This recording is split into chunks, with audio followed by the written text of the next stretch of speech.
اللہ الرحمن الرحیم۔ السلام علیکم ورحمۃ اللہ وبرکاتہ۔ تقریباً 5000 سال پرانی بات ہے، ملک یمن پر اسد تبان حمیری نامی بادشاہ کی حکومت تھی۔ چونکہ یمن کی زبان میں بادشاہ کو تبا کہا جاتا تھا، اس لیے تاریخ میں یہ بادشاہ تب الاول یعنی پہلا بادشاہ اور تبا حمیری کے نام سے مشہور ہوا۔ ایک مرتبہ تبا اپنے وزیر کے ساتھ سیر پر نکلا۔ تقریباً 1,13,000 پیدل چلنے والے اور 1,30,000 گھڑ سوار بھی اس کے ہمراہ تھے۔ جس شہر میں یہ قافلہ پہنچتا، لوگ ہیبت اور تعجب کے مارے بہت عزت و احترام سے پیش آتے تھے۔ اس سفر کے دوران تبا ہر شہر سے 10 علماء منتخب کر کے اپنے قافلے میں شامل کر رہا تھا۔ یوں کئی شہروں کی سیر کے بعد تقریباً 4,000 علماء تبا کے قافلے میں جمع ہو گئے۔ جب یہ قافلہ شہر مکہ پہنچا تو وہاں کے لوگوں نے ان کی ذرا بھی آؤ بھگت نہ کی۔ یہ دیکھ کر تبا کو بہت غصہ آیا۔ اس نے وزیر کو بلا کر اس کی وجہ پوچھی تو وہ بولا، بادشاہ سلامت، یہاں کے لوگ بہت عجیب و غریب ہیں۔ اس شہر میں ایک عمارت ہے جس کا نام خانہ کعبہ ہے۔ یہ لوگ اس عمارت میں شیطان اور بتوں کو پوجتے ہیں۔ یہ سب سن کر تبا نے دل ہی دل میں فیصلہ کیا کہ وہ مکہ کے آدمیوں کو قتل کر کے عورتوں اور بچوں کو قیدی بنا لے گا اور ساتھ ہی کعبہ کو بھی گرا دے گا، اور پھر کعبہ کا نام خربہ یعنی ویران جگہ ہو جائے گا۔ خدا کا کرنا یہ ہوا کہ یہ خیال آتے ہی تبا کے سر میں شدید درد شروع ہو گیا، جبکہ اس کی آنکھ، کان، ناک اور منہ سے بدبودار پانی بہنے لگا، جس کی وجہ سے اتنی سڑان پیدا ہو گئی کہ تبا کے پاس ایک لمحہ ٹھہرنا کسی عذاب سے کم نہ تھا۔ وزیروں نے طبیبوں سے مشورہ کیا مگر کوئی بھی تبا کا علاج دریافت نہ کر سکا۔ طبیبوں کا کہنا ہے کہ یہ کوئی آسمانی معاملہ لگتا ہے جس کو ٹالنا ہمارے بس کی بات نہیں ہے۔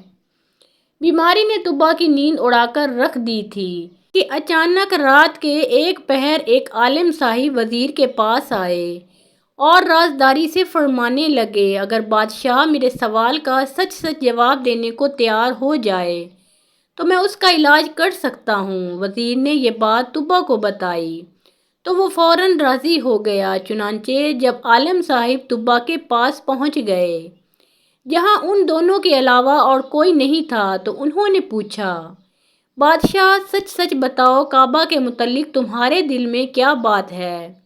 تبا جو بیماری کی وجہ سے مکمل نڈھال تھا، فوراً اپنے برے ارادے عالم صاحب کو بیان کرنے لگا، جسے سن کر وہ بولے، تمہاری بیماری کی وجہ یہی بری نیت ہے۔ یہ بات یاد رکھو کہ کعبہ کا مالک چھپی باتوں کو بھی جان لیتا ہے، اس لیے اپنے دل سے برے خیالات نکال دو، اسی میں تمہارا بھلا ہے۔ تبا مرتا کیا نہ کرتا، فوراً برے ارادوں سے تائب ہو گیا، اور ابھی عالم صاحب گئے بھی نہ تھے کہ وہ بالکل ٹھیک بھی ہو گیا۔ عالم صاحب کی بات اپنی آنکھوں سے درست ہوتی دیکھ کر تبا رب پاک پر ایمان لے آیا اور دین ابراہیمی پر قائم ہو گیا۔ پھر اس نے کعبہ کی تعظیم کے لیے 7 غلاف بھی تیار کروائے۔ اس سے پہلے کبھی کسی نے کعبہ پر غلاف نہیں چڑھایا تھا۔ اس کے بعد تبا شہر مکہ کے رہنے والوں کو کعبہ کی حفاظت کا حکم دے کر مدینہ شریف کی طرف چل پڑا۔ مدینہ شریف میں ان دنوں آبادی نہ ہونے کے برابر تھی۔ پانی کے ایک چشمہ کے علاوہ یہاں زندگی کے کوئی آثار نہیں تھے۔ تبا کے قافلے نے وہاں پہنچ کر اسی چشمے کے پاس پڑاؤ ڈالا۔ یہاں قیام کے دوران تقریباً 4,000 علماء کا آپس میں ایک مشورہ ہوا، جس کے بعد ان میں سے 400 علماء نے یہ فیصلہ کیا کہ وہ جب تک زندہ ہیں کسی قیمت پر اس جگہ یعنی مدینہ طیبہ کی سرزمین کو چھوڑ کر نہیں جائیں گے، چاہے تبا انہیں جلا ڈالے یا مار ڈالے۔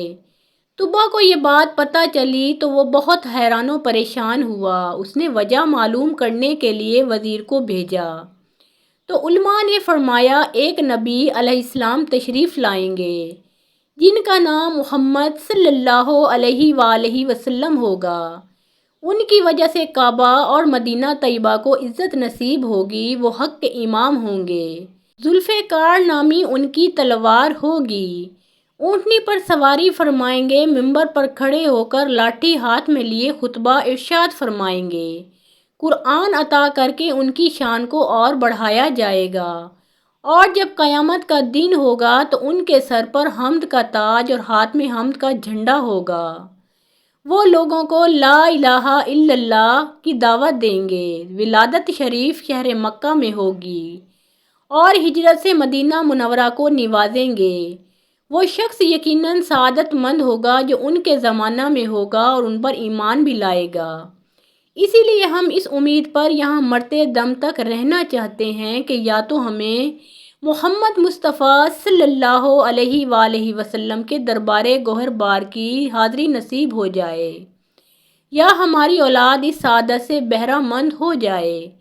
وزیر کی زبانی ماجرا معلوم ہونے کے بعد طبہ نے سوچا، کیوں نہ میں بھی ان 400 علماء کے ساتھ 1 سال تک یہیں پر ٹھہر جاؤں۔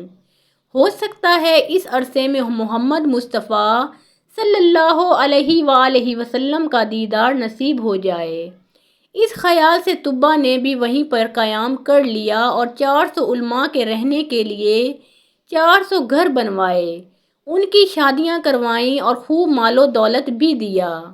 1 سال انتظار کے بعد جب طبہ کا وہاں سے جانے کا ارادہ ہوا تو اس نے بارگاہ رسالت میں پیش کرنے کے لیے ایک خط لکھا جس کا عنوان اور مضمون کچھ یوں تھا: طبہ الاول حمیر بن وردہ کی طرف سے دو جہاں کے رب کے رسول اور سب سے آخری نبی محمد بن عبداللہ صلی اللہ علیہ وآلہ وسلم کی طرف۔ یہ خط اللہ کی امانت ہے، جس کو ملے وہ اس کے مالک تک پہنچائے۔ یا محمد، میں آپ پر اور قرآن مجید پر ایمان لاتا ہوں۔ آپ صلی اللہ علیہ وآلہ وسلم کے دین اور سنت کو اپناتا ہوں۔ آپ صلی اللہ علیہ وآلہ وسلم کے اور ہر چیز کے رب پر ایمان لاتا ہوں، اور جو شریعت آپ لائیں گے اسے بھی قبول کرتا ہوں۔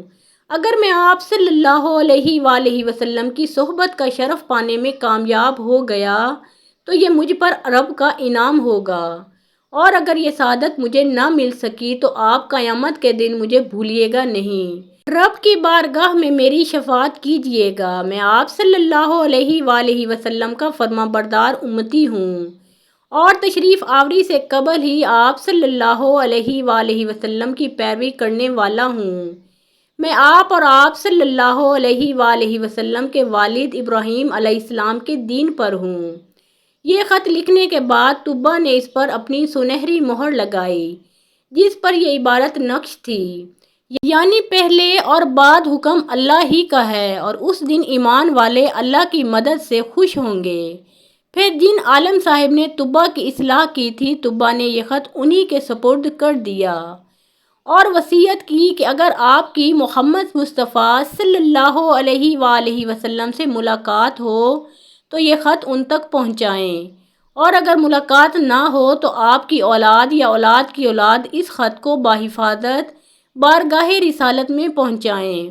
اس کے بعد طبہ مدینہ منورہ سے ہند کے شہر غلسان چلا گیا اور وہاں اس کا انتقال ہو گیا۔ طبہ کے انتقال سے تقریباً 1000 سال بعد مکی مدنی آقا محمد مصطفیٰ صلی اللہ علیہ وآلہ وسلم کی ولادت باسعادت ہوئی۔ 53 سال مکہ مکرمہ کو نوازنے کے بعد پیارے آقا محمد مصطفیٰ صلی اللہ علیہ وآلہ وسلم نے مدینہ منورہ کی طرف ہجرت کرنے کا ارادہ فرمایا۔ اس ہجرت میں مسلمانوں کی مدد کرنے والے مدینہ شریف کے مسلمانوں کو انصار کہا جاتا ہے۔ یہ انصار انہی 400 علماء کی اولاد سے تھے اور 1000 سال سے نسل در نسل خط کی حفاظت کرتے آ رہے تھے۔ جب انصار کو حضور انور صلی اللہ تعالیٰ علیہ وآلہ وسلم کی مدینہ تشریف آوری کا ارادہ معلوم ہوا تو ان میں خوشی کی لہر دوڑ گئی۔ انہوں نے بارگاہ رسالت میں طبہ کا خط پہنچانے کے لیے آپس میں مشاورت کی۔ اس مجلس مشاورت میں صحابی رسول حضرت سیدنا عبد الرحمن بن عوف رضی اللہ تعالیٰ عنہ بھی تھے، جو مکہ سے ہجرت کر کے یہاں پہنچے تھے۔ انہوں نے مشورہ دیا کہ کسی بااعتماد آدمی کو یہ خط دیا جائے جو بحفاظت اسے بارگاہ رسالت میں پہنچا سکے۔ چنانچہ وہ خط ابو لیلہ انصاری کے سپرد کر دیا گیا، جو بعد میں ایمان لے آئے تھے۔ اس کے بعد ابو لیلہ انصاری خط لے کر مکہ جانے والے راستے پر نکل پڑے۔ سفر کے دوران جب قبیلہ بنو سلیم پہنچے تو وہاں پیارے آقا محمد مصطفیٰ صلی اللہ تعالیٰ علیہ وآلہ وسلم جلوہ گر تھے۔ ابو لیلہ انصاری آپ صلی اللہ تعالیٰ علیہ وآلہ وسلم کو نہیں پہچانتے تھے۔ آپ صلی اللہ تعالیٰ علیہ وآلہ وسلم نے جیسے ہی ابو لیلہ انصاری کو دیکھا تو پکارا، انت ابو لیلہ، یعنی تم ابو لیلہ ہو۔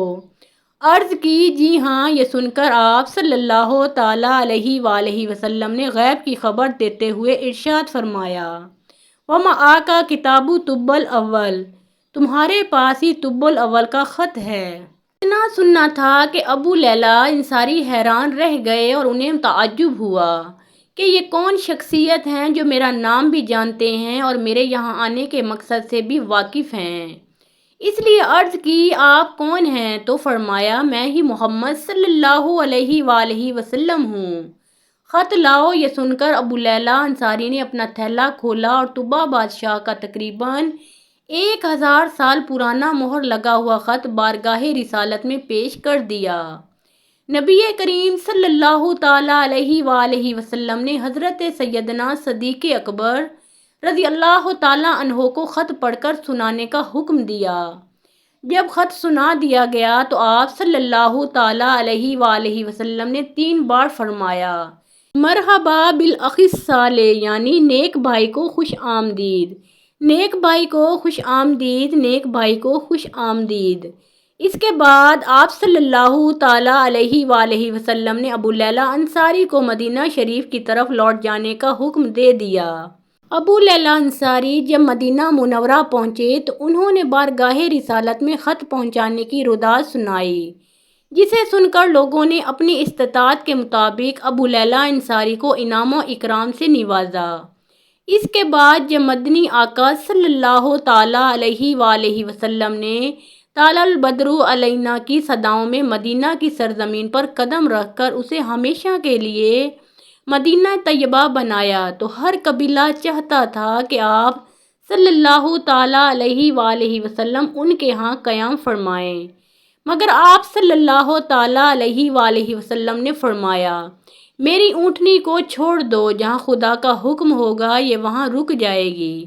چنانچہ اونٹنی چلتے چلتے صحابی رسول حضرت سیدنا ابو ایوب انصاری رضی اللہ تعالیٰ عنہ کے گھر کے آگے رک گئی۔